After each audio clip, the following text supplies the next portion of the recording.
This is why it's under appeal, and they have not issued a sentence yet. So in our country, don't know what you're talking about. I don't have me, Brian Shapiro, do a show called Pushing the Limits. I am an independent that is extremely anti-Donald Trump. You just had this protest over the weekend, No Kings. One of the most effective protests we have seen in the history of the United States, as following the protest, there are no kings.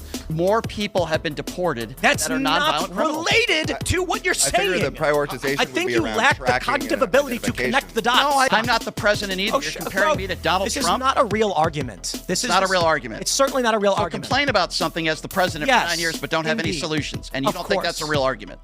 Name every single president ever who complained about something and didn't solve the problem. I think you want to talk about being fiscally responsible. The guy who you support got us $8.2 trillion in debt his first go. Well, you have no choice, and individuals are going to get negative. So let's be fiscally responsible by gold plating the White House. Is that who's paying for it? No, I'm not talking about the ballroom. I'm talking about gold plating the Oval Office. What's your argument? What's my argument? You're a bootlicking fascist who likes government authority and federal agents? Absolutely not. Fire them all. No, I'm actually a human being, and I feel like when people wake up and they go to work, they probably should get paid for it, Tim. That's the Republicans' responsibility. They have the House and the Senate. It's their job to try to negotiate with Democrats. They're putting it all on Chuck Schumer. This is all his fault. He's the leader. Yeah, I understand that, but who's in charge of the House? Who's in charge of the Senate? Who? We start off with 49% of the people that are working, that are offered health care, that can't afford it. Those are people that are struggling. You can look up those stats if you don't believe. Let's try 30% of people that are working are not offered health care. That is not the same thing. Again, non sequitur, bro. Stop. Okay. 30% of people not being offered by their job health care is not the same as Trump passing a bill will take health care away from people. You're saying things that are consistently just not, it's a non sequitur over and over and over again. It's like Donald Trump sending these troops and now the sky is cloudy. Oh, your mic's not on. My mic's You're on. being censored. There you go. I'm being censored by the deep state already for my pro-Trump beliefs. If he wins his appeal, I will come on this show and I will say, Tim, I was wrong. What's up, everybody? Welcome back to the channel. And yes, this is not a Piers Morgan Uncensored, but we are doing the Culture War with Tim Pool. And we've got Brian Shapiro coming in, and a couple of side characters, to be honest with you. You're going to see what I mean by that here in a little while. But these people, they try to interject themselves into the debate, but they're kind of pushed out because it's, genuinely speaking, it's just Tim Pool versus Brian Shapiro. And Brian Shapiro gets utterly decimated in this thing, as does many liberals for the most part, because once again, you know, these liberals, they try to come in and they try to make these arguments, and it's always a non sequitur, straw man, or something like that, and they just can't make that argument, folks. They don't have logic on their side, or at least they don't have enough logic, and usually don't have facts either. Their facts are always skewed for some reason, or they're missing some facts that would actually change your opinion on certain situations or whatever it may be. So this is a fascinating debate, y'all, so y'all make sure and smash that like button for me, subscribe if you're new around here, and check out my regular videos where we go over news and politics, and I actually point out all the manipulations of the corporate press and actually show you what they're doing to manipulate you. So if you're interested in that, getting real news unmanipulated, stay tuned to this channel right here. Share this video anywhere and everywhere you can, and if you would be so inclined, click that join button, sign up, and become a member. That would be the best way to help this channel expand and grow. But without any further ado, folks, here's the debate. My issues with this, number one, you have a lot of agents across the country that are not identifying themselves as agents. Outside of courtrooms, tackling people, outside of Home Depot, that's against the law. You have to identify yourself. Something needs to say that you're ICE. You know, you can't just go somewhere and tackle somebody and not say you're law enforcement. So that's a big issue, number one. Number two, most of the people, more than 50% of the people that are being detained by ICE and or deported are nonviolent criminals. We were told by the Trump administration that they were going to focus on very violent criminals. Well, that's a non sequitur. Well, but you're asking me what my issues are with this, and I'm just going through the list of. So I'll push back on that one, because whether or not they want to prioritize versus who they're actually deporting it's a non sequitur. I don't understand why. Trump said he was going to deport everybody. It appears they are targeting criminals, and they are largely also in this process getting general criminal aliens. So are you comfortable, Tim, with people that have never committed a violent crime or a felony being sent to El Salvador type prisons? They're not all Are you going to El comfortable with Salvador. that? Not all of them. I never said that, but some of them are. Are you comfortable? That's a bit of a straw man. Well, I'm just asking you if you're comfortable with that. Am I comfortable in the circumstance where a criminal illegal alien who entered this country, and we don't know to which number, so I guess I could say there's certainly going to be errors in any and all law enforcement. Kamala Harris famously, I'm not saying you support her, but she famously had people kept in prison beyond their release dates, using them as slave labor and things like that. Actually, that's a bad example. I just don't like Kamala Harris. But mistakes happen in law enforcement. We want to mitigate them. They shouldn't happen.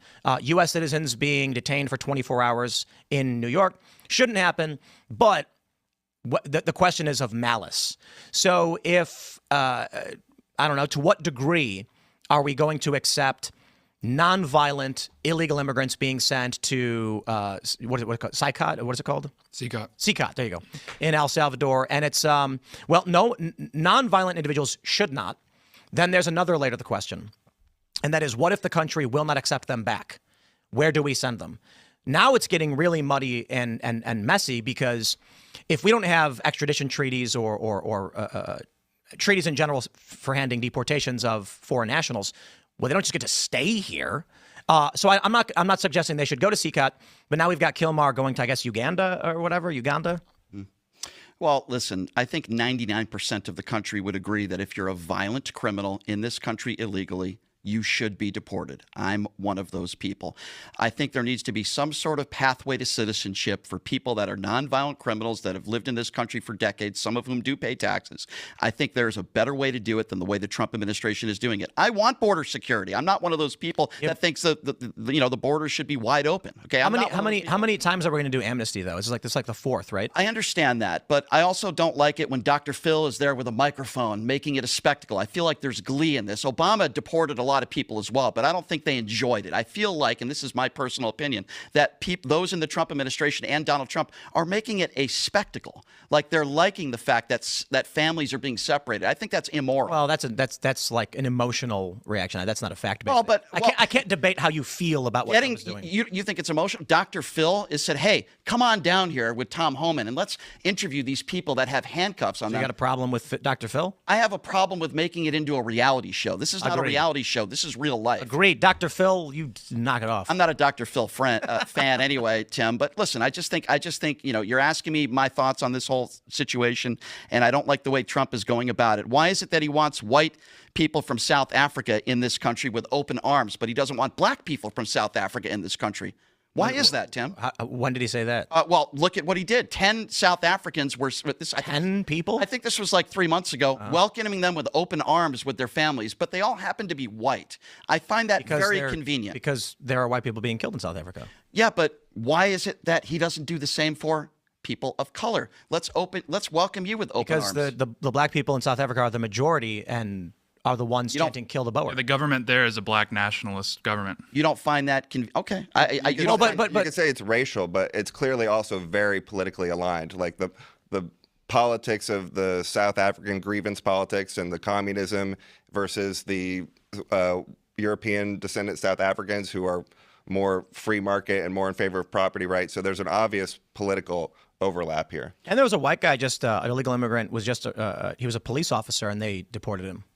So it's like I don't think it lends itself to the argument when it's 10 South Africans or one white guy being deported. Well, I think it comes down to compassion if we're talking about this situation. And there are people in Trump's administration, and I know this goes into the healthcare situation, but there are people that do not believe if you're an undocumented immigrant and you're dropped off at an ER and you need life-saving care, that you should not get that life-saving care, that we should be asking for your paperwork. That is not the country, Tim, that I want to live in. That is no compassion. I'm not saying undocumented immigrants should be getting free health care. And by the way, they don't qualify for Obama's subsidies anyway.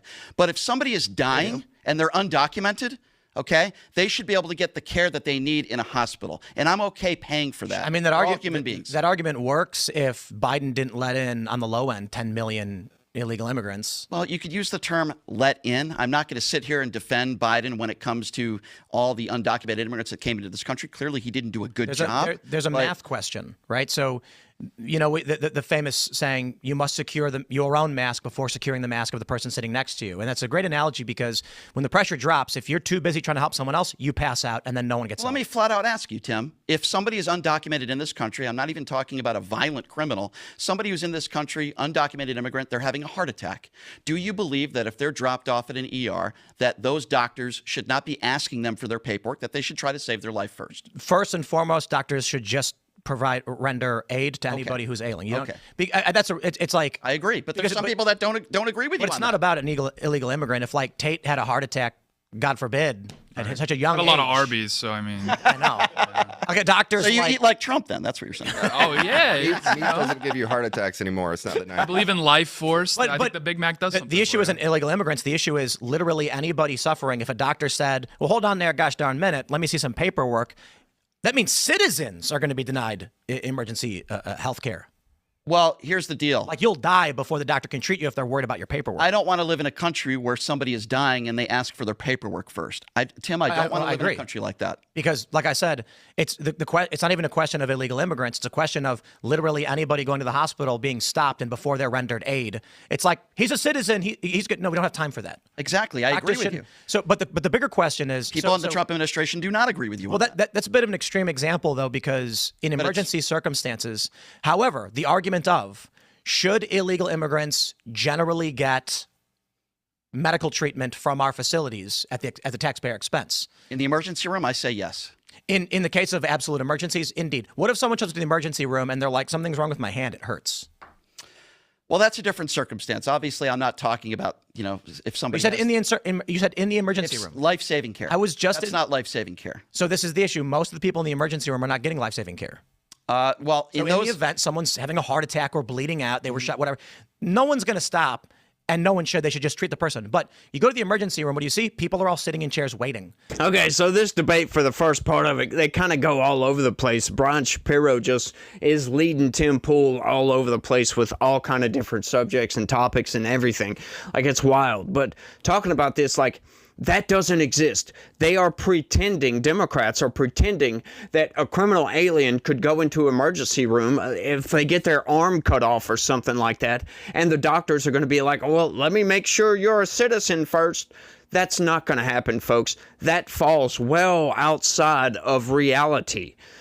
Anytime there's a life-threatening injury, they do the medical procedure first to stabilize you, to save your life, and then let's figure this other nonsense out later, right? So if we figure this other nonsense out later, then look, if you got to come out of pocket for that, hey, that's not on us. Look, you're not supposed to be in this country anyway, but they are going to save your life first. Like, that's the Democrat argument on this, and it doesn't make any sense because it doesn't align with reality. And that's pretty much the hang-up of the government shutdown right now.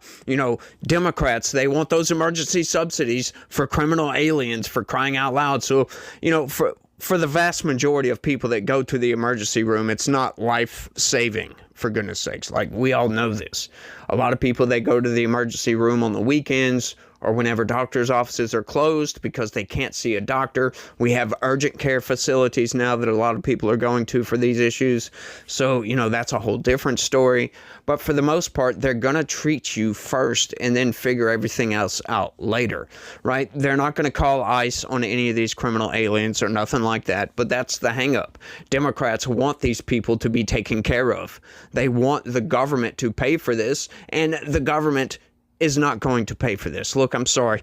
They are in certain states, right? And Democrats are getting around this by having the state medical care, or, the state version of Medicare or Medicaid or whatever that may be, to pay for these things and then getting reimbursed from the federal government. And, Democrats use that, as they do, because they play semantic games. Their entire life is a semantic game, and saying, well, no, not a single federal dollar goes to criminal alien health care. And it's like, no, technically it doesn't, but it does go to the state, which the state then does subsidize these things. And so you can't tell me that I am not paying for a criminal alien in California because he broke his hand or something like that. You can't say that because it's not true when you follow the money. And that's what the whole hang up of this government shutdown is, which is complete nonsense if you ask me, but that's a whole different topic.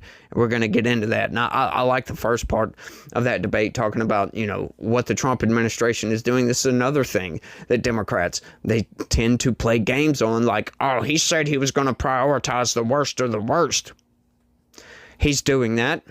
Where's your evidence that he's not? As a matter of fact, that's what's going on. Once again, the ICE agents, if they come across somebody who's in the country illegally when doing a raid somewhere, they cannot ignore somebody that's in the country illegally. They must take them into custody. Once again, and just because these people don't have a criminal record in the United States does not mean that they are a violent criminal. That just means they haven't got caught yet.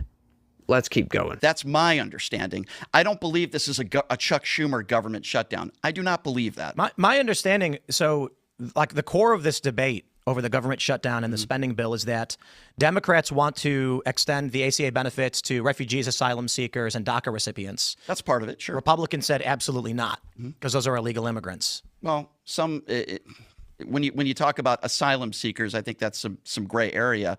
But what Democrats want to put in place or to keep in place before the big and beautiful bill is being implemented. That's my basic understanding. It's like Big Beautiful Bill number 2, because they did have the other one. You know what I mean? Well, I mean, look, I don't agree with the right blaming Chuck Schumer, calling it the Schumer shutdown. I understand the votes that they need. I understand how many Democrat votes they need. I get that. But the last government shutdown we had, last I remember, is back in 2019. We didn't have one under the Joe Biden administration. I could also tell you that if, this is not, they're putting it all on Chuck Schumer, the right, MAGA. They're putting it all on Chuck Schumer. This is all his fault. He's the leader. Yeah, I understand that. But who's in charge of the House? Who's in charge of the Senate right now?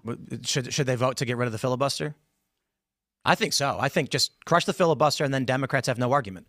I actually agree with Democrats on this one. They're blaming the Republicans for the shutdown, and the Republicans are countering saying, well, it's because we need at least 60 votes for cloture. And I'm just like, or you get rid of the filibuster, and then you make sure Democrats never win another election. I mean, are Republicans working hard? How many weeks were they on vacation? How many times did Mike Johnson say stay on vacation? Yeah, exactly. Exactly. That's the August. Why can't they sit down and negotiate? Recess. Why is Hakeem Jeffries lying when he says Mike Johnson has not called him up to sit down and try to talk and negotiate? Is Hakeem Jeffries lying? What's the negotiation? Like, that's the Republicans' responsibility. They have the House and the Senate. It's their job to try to negotiate with Democrats. It's their responsibility. This is a 2 to tango situation, and so why won't they sit down, Tim? Because they don't need to. They don't need to? Indeed. Look at all the people that aren't getting paid right now. And Democrats could be like, fine, we won't give health care to illegal immigrants, and we'll give you the 5 votes. You don't think that in Washington, D.C. right now, people don't need to negotiate and sit down and come to terms and get somewhere in the middle? Well, this is how government shutdowns... You're right. They could just abolish the filibuster and reopen government in seconds. I understand that, but you're saying that you don't think that that Mike Johnson should be reaching out to Democrats when Democrats are reaching out to him and say, okay, listen, we might not get anywhere, but let's at least try. Well, there's multiple factors here. First, I would say, I already agreed, Republicans could shut this down in 2 seconds by ending the filibuster and the nuclear option. And everyone says, but Democrats will get back in power. Oh, yeah, fucking right. If Democrats get back in power, it's the least of their worries that they might ram stuff through the Senate. So maybe they should just, in the Senate, say, okay, filibuster's gone, government's open. The other issue is Republicans want the government shut down. And I don't care too much about the government shutdown. They want the government shut down because it's giving them pretext to start firing tons of people, which is exactly what Trump wanted to do. You don't care about brave men and women in uniform not getting paid? They're getting paid. They got paid. Okay, but for a little while they weren't getting paid. You don't care about... No, they never missed a paycheck. People at the airport, TSA agents, and people all over the country that are not getting their paychecks. You don't care about that? I don't. There's been shutdowns. What's your argument? What's your argument? Hold on. What's your argument? What's my argument? You're a bootlicking fascist who likes government authority and federal agents? Absolutely not. Fire them all. No, I'm actually a human being, and I feel like when people wake up and they go to work, they probably should get paid for it, Tim. Well, you can quit. Well, you can quit? Yeah, see, I'm on the very libertarian spectrum of I don't think government should be as bloated as big as it is. And I actually voted for Trump because he said he was going to fire tons of people. So I'm fine with doing it slowly. But if Democrats are like, we want to give ACA benefits to non-citizens, so we won't reopen the government, and then Trump is like, I'm going to fire people. Let's backtrack a little bit. Let's backtrack a little bit, Tim, for a moment. Hold on a second.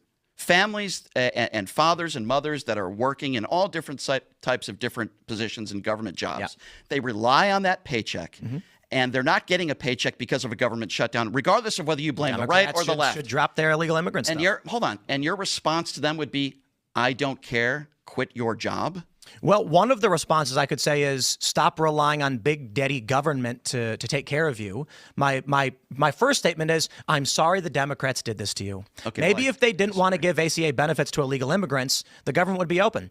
Now, Republicans could, as I already mentioned, end the filibuster right now and reopen government, but they don't want to because Trump wants to fire a ton of people. So I'm sitting back being like, well, it's what is it called? The Xanatos Gambit. I was reading about this the other day, where no matter the outcome, your side benefits. Trump's attitude is if Democrats want to give illegal immigrants health care under ACA and keep the government shut down, they won't give us the 5. I think they need, 6 votes? 6, I believe, yeah. 6 votes. And he's like, okay, then the government's shut down. Fine. I'm going to start firing people. Okay. Win-win. All right. Well, it's also important who's being fired, right? Because we can talk about police officers, civil servants, et cetera, which is the majority of government workers. But the people that he's really targeting are the 500,000 federal bureaucrats, and they're getting huge payout packages, which is fine. We could pay them 4 times their salaries to quit, and it would still be worth it because they're the ones that are managing the economy without accountability and destroying innovation and costing us unimaginable amount of. It's just wild to be like. So I'll step back and give you my assessment. The TSA is bad. I've met a lot of TSA agents when I travel, and they're fans, and I respect that. But the agency itself, I think, is a bad expansion of government, and we complained about it when it happened. But the problem is, the government creates something, and then liberals defend it, or independents, or whatever your argument is, right? So amnesty. We get amnesty in the 80s and 90s and 2000s, and once again, it's always gonna be amnesty. At a certain point, you got to be like, guys, we're not doing it a 4th time. It's not going to happen. No amnesty. Everybody's got to go. You're a criminal alien. You got to get out. And then the same thing with government agents and government shutdowns. It's like we've expanded the executive branch. We've expanded federal authority. We've expanded federal law enforcement over and over and over again. And instead of being like, maybe at some point we need to stop and say we're spending too much and expanding government too much, we get the liberal side, which is, no, just this time we need amnesty.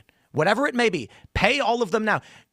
Defending the TSA, the liberals were angry about the TSA when H.W. Bush was creating all this stuff. Yeah, it's the only time I've ever been sexually abused multiple times. Which is actually a problem. And I understand this because I've long talked about the problems in a post-capitalist society where, I met a homeless guy a long time ago in Chicago, old black guy, and I had some pizza left over from a restaurant. I asked him if he wanted it, if he was hungry. He said he was. I said, here you go, brother. And then I was like, can I ask you a question? Just curious how you ended up homeless. And he said, well, I'll give you the simple version. He worked at the post office for 20 some odd years, never really a high ranking guy or anything. Eventually they said they were going to be shutting down, his post office was going on a restructuring or whatever. And so he didn't have a backup plan. He couldn't afford a retirement. So the first thing he does, he starts collecting some benefits, but then it's not enough to pay his rent and pay for food. He chooses between buying food or paying rent. He chooses buying food. Then he's late on rent. He pays what he can. Eventually he gets evicted, and that's it. And he said, man, let me tell you, he's like, my friends are dead. My family's long dead. I don't got anybody else, and eventually got nowhere to go. And I said, well, that's messed up. This guy didn't do anything wrong. How does he end up in a situation like this? I can respect the individual and these circumstances, but we also have to understand that we are building a system that is growing and growing and growing. And I'll put it like this, because I've experienced this as a business owner. When we try to look at costs, why are we spending so much money? You know what we find? There is never one thing you're spending too much money on. And so we're like, what are we doing over here with this skateboard stuff? Are we spending too much? Like, God, honestly, we're not really spending that much money at all. Okay, well then what about some of these shows over here? Really? It's a couple of grand. And I'm like, it's a snowflake and an avalanche. No one is ever going to be happy when you have to do the cuts, because it's going to affect so many individuals, and an individual's worth is substantially more important than the amount of money you take by cutting the program. But when you are cutting down costs, sometimes you have no choice, and individuals are going to get negatively So let's impacted. be fiscally responsible by gold plating the White House. Is that fiscally Who's paying for it? No, I'm not talking about the ballroom. I'm talking about gold plating the It's a Oval ballroom. Office. And who's paying for it? Yeah, well, I if think you want to that's talk about gonna being fiscally responsible, the guy who you support got us $8.2 trillion in debt his first go. Well, that's come that's on, bro. when We're not we gonna get talk into the about other one side of this president's debt. equation. And that right there's the current problem with Democrats, folks. They want to continually keep increasing spending. And Republicans are looking at the national debt and they're looking at our deficit spending and they're like, hang on, we can't keep doing this. Something has to give, folks. And this is one reason why I support Donald Trump, because he's taking certain agencies of the federal government and reducing them down to legally minimized requirements, right? And that's it. Like the Education Department, USAID, and all these other entities that we don't need to function. And he's minimizing this. Now, the argument about renovating the White House, that's something totally different. Like, sure, I understand your arguments here, but every president does this. Like, I understand the ballrooms being funded by something totally different, but, renovating the White House is not. But that is also a drop in the bucket. But that is a criticism of Donald Trump. He's spending money where he doesn't need to be spending money. And, this is another issue with increasing the military's budget. That's being increased as well. And we're not reducing other agencies enough. We're not reducing the deficit enough. Folks, I talk about this all the time. $1.8 trillion deficit spending. We can't continue this. This is completely unsustainable. And the insane fact to Democrat policy, they want to increase spending, folks. They want to give criminal aliens health care and all this other nonsense. We can't do that. We're not going to go around increasing taxes to cover these people because these people are not supposed to be in the country. And Democrats, I believe, my personal opinion, they want to keep the government shut down. This is why they're introducing legislation to fund SNAP, so they don't get browbeat by their own constituency, for goodness sakes. So they're trying to minimize the damage to their base, and that's it. Because the only states that are supposedly getting funding for SNAP was the 26 Democratic-led states that sued the federal government to fund the SNAP benefits with contingency funds, for crying out loud. It's ridiculous, y'all. They just want to minimize the damage to their own. But this government shutdown is intentional because think about it like this. What do the Democrats hate the most? What are they screeching the most about? Oh, with the deportation operation. Well, if ICE agents go unpaid, do you think they're going to continue to show up to work? Sure, they might do that for a little while, but do you think they're going to go a month, 2 months, 3 months without a paycheck? No, of course not. They're going to have to provide for their families. They're going to go look for work elsewhere. I think that's the plan for Democrats. They have no signs, whatever, of any logical argument why they should continually keep the government shut down. And they are intentionally doing it, folks. They voted 13 times to keep the government shut down. Why the argument for the ACA subsidies doesn't make any sense, because that's an argument that can be made later in the year. We've got another whole 2 months to the rest of this year for them to debate ACA subsidies. And all they would have to do is agree. Look, let's agree that no criminal alien gets ACA subsidies, right? That the states do not subsidize criminal alien health care from federal dollars. That's all they have to agree to. And then Republicans will probably sign off on these emergency subsidies or whatever. So, yeah, the argument is not there. They are intentionally keeping the government shut down, folks, because they want the federal government to suffer, because they want Trump to be hamstrung. Think about it, folks. They hate Trump. They hate everything he stands for, which by extension means they hate everything that America stands for. Because law and order, that's what America stands for. That's what this country was built upon. Blind justice, for crying out loud. And all these things, right? Putting America first and all that, right? So they don't care about anything, folks. But, I've been rambling, so let's go on to the next section. So you want accountability for criminals. Is that right, Tim? Yes. Okay. Then why would you support a 34-count felon? He's not a felon. This is the craziest whataboutism I've ever seen. What was he charged with? Not whataboutism. What's the criminal charge? Is he a 34-count felon, He's convicted not. felon? Yes or no? No. Yes, he is. No, he's not. He wasn't sentenced, but he was Nope. convicted by a jury. Was he Nope. not? It's not. Was he found guilty or not guilty of 34 counts? What were the charges? I'm asking you a question. The answer is no. Why do you answer the question? Maybe answer- you're the one with the cognitive difficulties. The Why don't answer you is my no. question? The answer is So- no. The answer is no again, no again, no again. Now tell me what he was charged with. So wait, the jury did not find Donald Trump guilty. Correct. Yes. I mean, the earth isn't flat, Tim. What was he charged with? What? Wait, you just said a jury did not find him guilty. Indeed, that's correct. Where are you getting that from? Because Trump was never actually charged with any real crimes. Okay, so you're saying... So hold on. Is your argument, did a group of people come together whether you agree or not is not the question, okay? Well, so we're having a conversation on the logic and the facts of the matter. And the facts of the matter is Trump was not legitimately charged with any crime.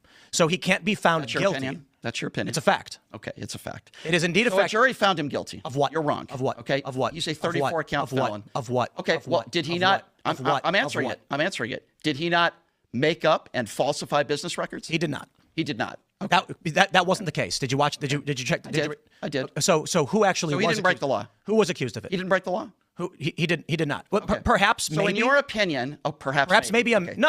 Okay, stop. I'm going to mute you if you try and play that stupid stuff because you interrupt me while I'm making the point that perhaps Go ahead. maybe I'm listening. perhaps maybe it was a misdemeanor falsification of business records from his CFO.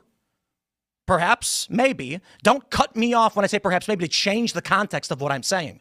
Donald Trump was accused of misdemeanor falsification of business records by instructing a lower staffer we don't know he actually instructed. All because of Cohen making a claim about paying Stormy Daniels. This cannot be upgraded to a felony because it's what's called requiring an underlying crime, which never in the history of the United States has been done before. Donald Trump, in this charge, was convicted falsely. In your opinion. It's not an opinion. It is a fact. So the judge got it wrong. The Indeed. courts got it wrong. Absolutely. But you got it right. What was the underlying crime? The problem I have with Answer this the conversation- fucking question. What was the underlying Yes. crime? 34 counts. Of okay. what? Okay. Falsifying business records was certainly Underlying one of crime. them. Name it. I don't have it right in front There of me. isn't one. Okay. But so you're saying that the judge got it wrong, the jury got it wrong, he had the right to For defend the love himself of all in a that is courtroom. holy, They this all is got the it wrong. problem with Okay. this country. They all got it wrong. What is the underlying crime? He was convicted in a court of law, Tim. What? Oh my God. What is the underlying crime? What is the underlying crime? Okay, let's stop. I think Tim wants you to point it out. Let's wait. Highlights. Yeah, go ahead. Go ahead. What was he charged with? Just give me the sentence. Give me the single phrase. What I know is that he was a 34 count felon convicted. Oh in a my court of God! law. That's what I know. What was he I don't have charged the with? case. I don't have the case right in front You of don't me. know. I don't have the case right in You front are of in me. a cult. I'm You in a are a cult? cultist. How am I a Yes. cultist? You don't know what you're talking about, and I you're don't know what I'm zealously talking arguing about. for it. I don't know what I'm talking about. You're the one who just looked Okay. me in the eye and told me that a jury did not find him guilty. Now you can Stop. you can Let's try this disagree again. with it. What was he charged with? Again, You don't know? again, Do you know or do you not know? he falsified business records. Okay. What's the charge? I don't have the charges. You right don't in front of know, me. do you? I don't. Maybe you should then have say, the I charges don't right in front of know. me. Maybe. How about you say this? I don't know. You can tell me what You the say, I don't charges know? are, but he was still convicted in a court of law. Do you wanna say, can I don't know? disagree with it. He I don't was- have it right in front of me. That doesn't mean that I'm wrong with what I'm saying. It He was still certainly convicted. does because you don't know what you're talking So about. he wasn't found guilty in a court of law. He was not found guilty in a court of That's law. the only point I was making. Of a criminal action for which falsification was an aggravated factor. You don't know what you're talking about. I don't know what I'm talking about. It is one of the most controversial cases in U.S. history where for the first time an aggravated charge was placed without the government proving an underlying case. They upgraded misdemeanors, which require an underlying crime, but they never proved a crime So let me ask you a actually question. happened. Then why couldn't his attorneys prove that in a court of law? They did! Bro, this is why it's under appeal and they have not issued a sentence yet. So in our country, You don't know what you're talking about. I don't know what I'm talking about. Oh, here's what I do. You can't even name the charges. You don't know who Just because I can't name the charges doesn't mean he wasn't convicted in a court who of law. falsified the records. Well, he didn't falsify the records per se, but people that were doing it, that were Okay, behind all right, it let's were. slow down. Let's slow down and calm down. You don't know the facts of the case. Do you know all the facts in the case? I know a You have good more. plenty You of- have more evidence than what the jury heard. I have a good plenty of more evidence than you'd have found my arguments. Okay, but did you have the evidence that the jury had? Indeed, it was all released. Oh, you had all the evidence that the jury saw. So we're not going to speak in absolutes. The American public was asking you. privy to the information and the jury testimony, and juries Okay. gave. All right, so he's innocent. He didn't do anything wrong. The left went after him. It was George Soros. Make a real argument. Okay, sure. You have a 6-year-old daughter, right? Which, by the way, congratulations. don't. Oh, I thought you had a daughter. I I do, but she's not 6. Well, by the way, congratulations on that. I appreciate it. So Now we're nice again. I like good-spirited debates. I like this stuff. So, Tim, if your daughter was 12 or I don't know how old she is, but if she was 12 or 13 years old and she was in a pageant and a creepy man went in there without her permission and talked about it sexually on the Howard Stern show, which he did. Okay, wait, hold on. Yep. Were we I don't know what's funny about that. Were we just Well, it's just talking? like we're just talking about the court case. We're talking with about the Trump. moral aspect of Donald Trump now because we've talked about morals. Oh, he's a pig. Okay. Yeah. So you have no. He's got serious decorum problems and attitude problems. Forget about I tell the. you He what. did stop I World War appreciate III, that. though. so Forget that's- about the legal argument for a moment, okay? Forget about the legalities of Donald Trump. I'm just asking. So he's not a felon. Why should we forget about that? Well, because I'm asking about morals now. I'm talking about the moral aspect of why I don't support him, okay? And I'm trying to have a conversation with you about morals. Are you comfortable? You're comfortable with the leader of the free world being a liable sexual abuser who's had dozens of women that have accused him of rape or sexual assault, including his ex-wife No, in that's all court bad. documents? That's all bad. It's all really. It's kind of really bad, isn't it? You know what? I have a trouble with the United States of America, especially Yeah. because Barack Obama murdered a 16-year-old American citizen by bombing a civilian restaurant in Yemen. Whataboutism? This is I asked you a question about Donald Trump. and not Barack I agreed Obama. with you.